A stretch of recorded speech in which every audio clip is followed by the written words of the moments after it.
Hey everybody, Denise with Lazy K Mountain Homestead.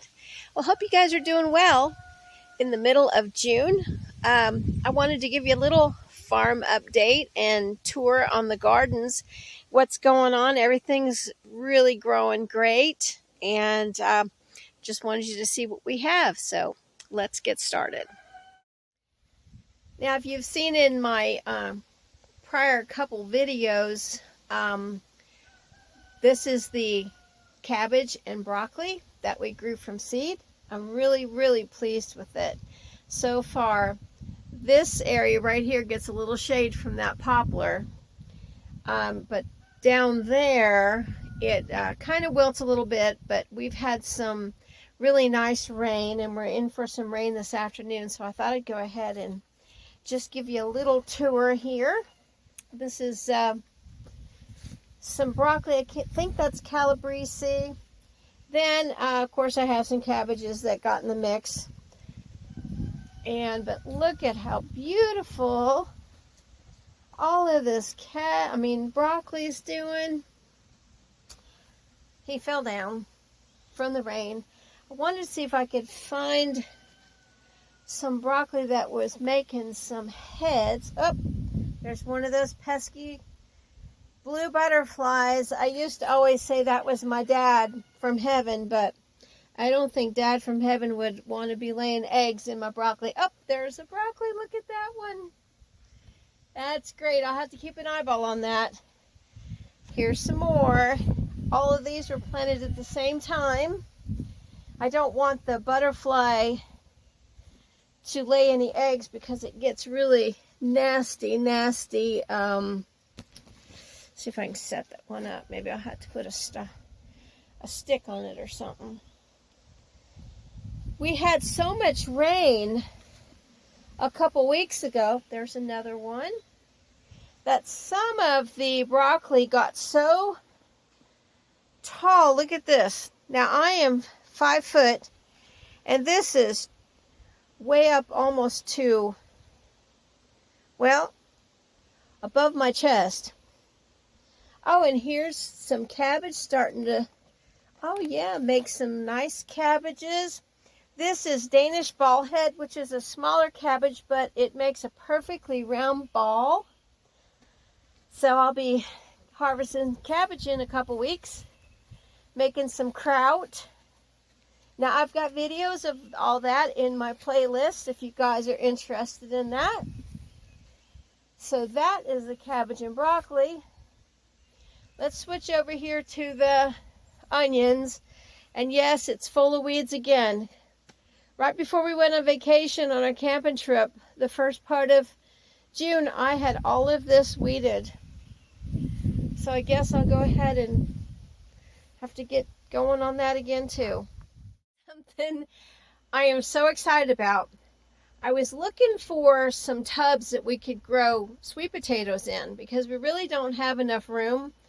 We just jam-pack our gardens full of like cabbage and broccoli and beans and corn, and as you'll see later in the video. But anyways, I found these on Amazon. This is a grow bag, 55 gallon. You get 2 of them, and I think it was under $20 or right at $20 with tax. So Willis has filled it with dirt from the gardens, and we're going to put some black cow in there because we really like using that. And I'll put some bone and blood meal in there because root vegetables do like that. But isn't that neat? And if you're not familiar with grow bags, these are a woven material and the water will go through it. I mean, it'll stay in the dirt, but you don't have to poke holes in it or anything. It's really neat. I've got the gallon ones I've used for years. Let me go over here and show you. I just happened to put this, I think this is a U. I think that's what this is called. If I'm wrong, I know somebody will correct me. But anyways, that is in a grow bag. And it's been in there 2 years maybe longer. I had to dig it up from another part of the garden because it wasn't doing well. And look at it, it's doing great in there. And the water, the rain, it just goes right through. I mean, it holds with the dirt, so it's not a problem there. But I would really recommend, if you're looking for something that is not going to break the bank, these are 50-gallon grow bags. Compared to like the plastic ones that you have to drill holes in the bottom, tubs for like sweet potatoes or whatever as a raised bed type thing, they're like $62 each on Amazon. So that is my frugal tip of the day. Okay, and here is the rest of the beets. I did harvest some of them already, blanched and froze them. I'm going to say freezed. I guess I can't talk today. But these, beets are kind of a cool weather, so they may be at the end of their cycle. I'll probably just have to pull them, and even if they're small, I'll go ahead and blanch them and pop them in the freezer for some meal.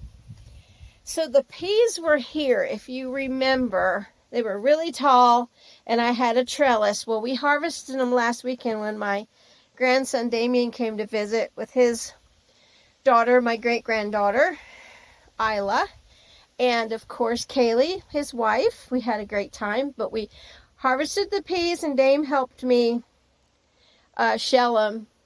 They did that when they were just kids on the farm back in Virginia. So it was kind of fun just to do that again, but he was popping them in his mouth as fast as we could get them shelled. But anyways, I planted, these are called Million Hybrid Cherry Tomatoes, and I got 10 of them in there. So there they are. And I can see that some clover has decided to come. Gosh, this clover's crazy. It's in with my compost, because when we compost the manures from the livestock, they have hay. So, but anyways, they're doing pretty good with the rain today. Carrots and clover. I went through and got all the big things out of there, big weeds. I just couldn't get all the clover out, but I think, well, this is making a liar out of me right here, because this just came. I don't know what this is called. I think it's a Queen Anne lace. It mimics. Actually, that was not true. The leaf mimics a carrot, and you're going to see why. Look at that. I just pulled a carrot. So that's a pretty good sized carrot too. I think I've got another month on these carrots, so shame on me. All right, guys, and here is our vertical gardening we tried this year with our Kennebec potatoes. Look at the beautiful flowers. Everything is just growing great all around in this woven wire woven wire tomato cage that we had. And we just have 5 layers of potatoes in there. So I think it's doing really well. I mean, look at how beautiful the flowers look. Potato flowers.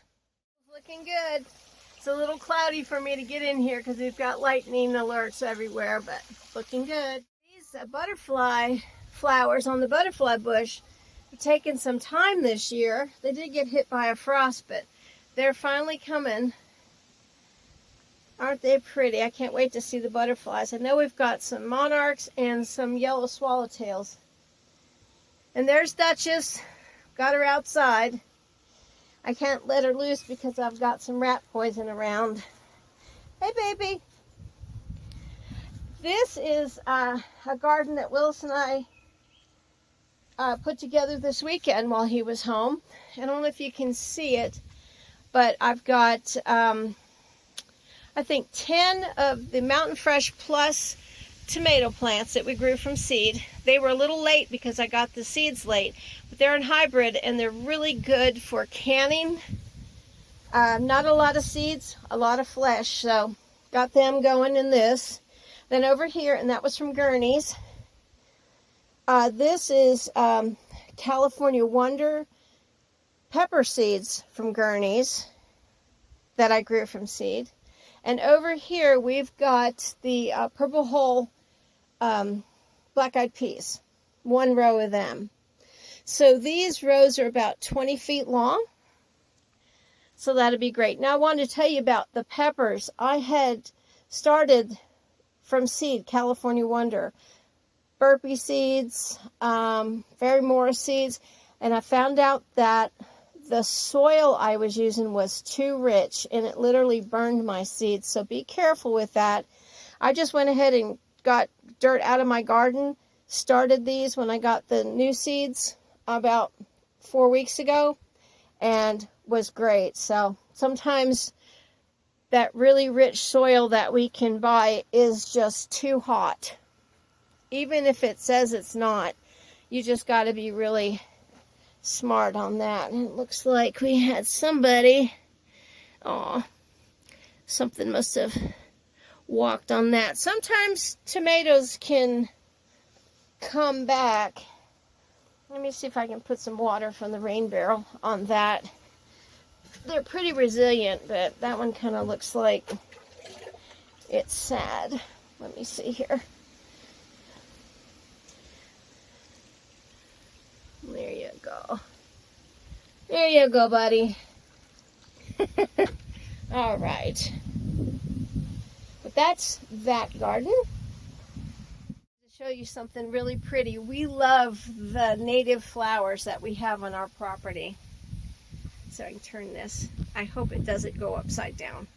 But anyways, those are black-eyed Susans that just come up every year there. I didn't plant them, but I did plant these daylilies. These were on Willis's great-grandmother's, or maybe great-great-grandmother's property in Clark Range, Tennessee. And we were able to get some and put them here on our property. And I just think it's going to be so pretty with those black-eyed Susans. And this is a wild cherry. It doesn't do anything, but it's really pretty. Okay, let's turn around and look at this garden. Okay, in here we have red Pontiac potatoes and the weeds. Duh.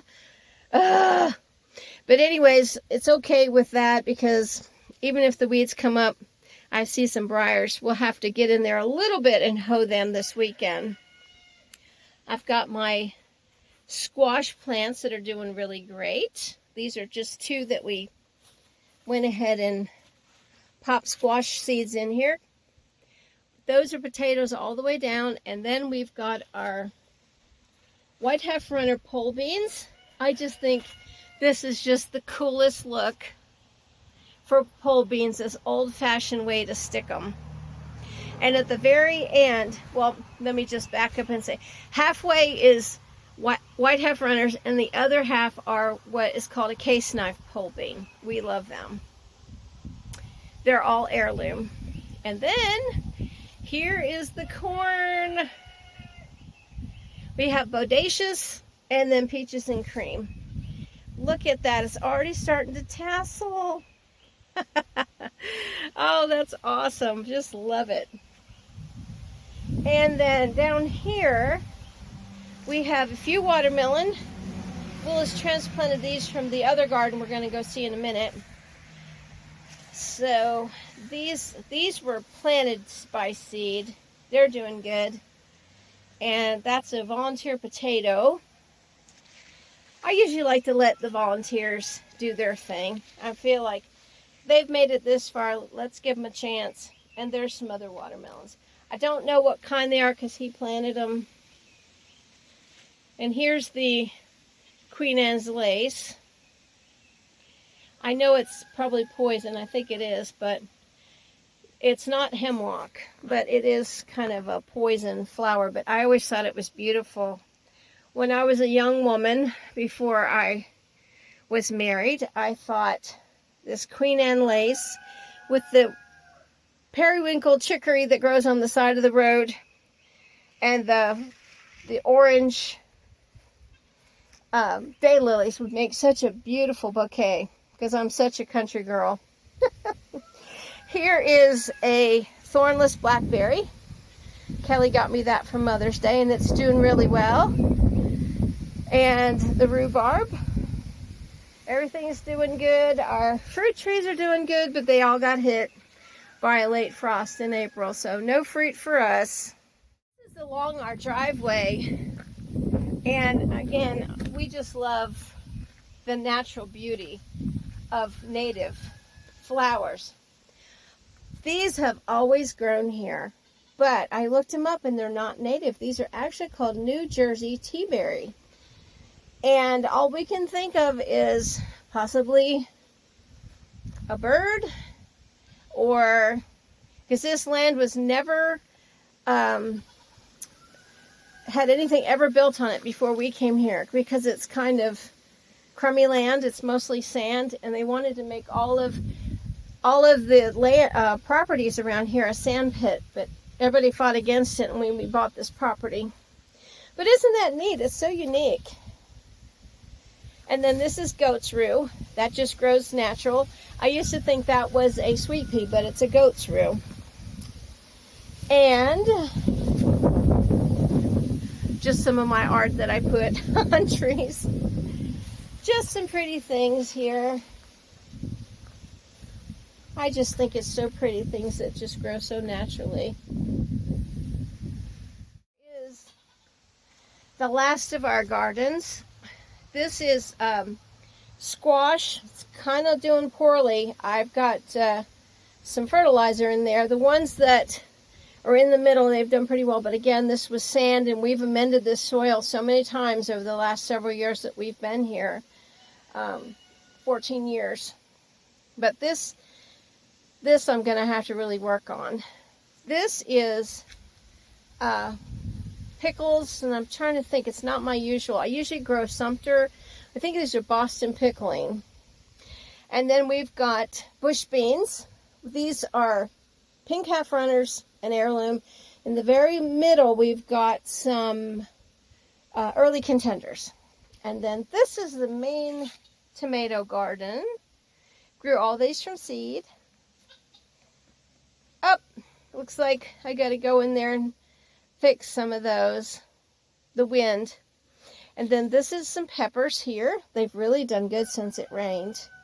And then there's some broccoli down there, because I just couldn't throw away the broccoli. So they're down there. And I think we've got, I don't know, I think he's, butternut squash down there. And then this is going to be, you see how the water's kind of made this a mess, but we're going to plant a row of pumpkins in here. So I'll show you that the next time I make a video. But that is what's going on with the gardens. And yeah, I'm going to go fix those tomatoes. So I hope you guys are having a great almost summer. It's June 18th today. No, 19th today. So a couple more days and it'll be officially will be summer. Everything's going good. Happy gardening. Have a great day from Lazy K Mountain Homestead. See you guys soon. Bye.